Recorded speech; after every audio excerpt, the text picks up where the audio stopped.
Imogene, come. Today I'm just going to talk about the first time that I got to use the Leica Q2 monochrome in the snow. I didn't expect snow. I was wearing a t-shirt at like 2 p.m. and then it was still fine out at like 11:30, and then all of a sudden at 12:30, just past midnight, it started to snow.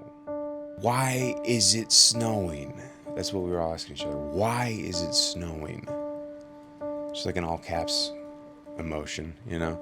And then I'm like, oh shit, I have my camera and it's snowing. And then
yeah, I'm gonna keep it up.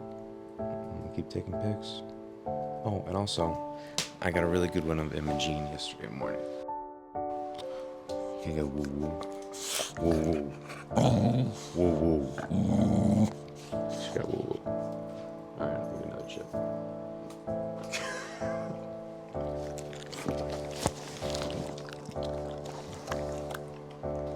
Road wireless go to the best way is pick up whatever sound it is. Okay, that's enough. You're getting the wet jowls on my thigh. This video has been brought to you by the crumbs in the bottom of every bag of tortilla chips. Thank you for watching.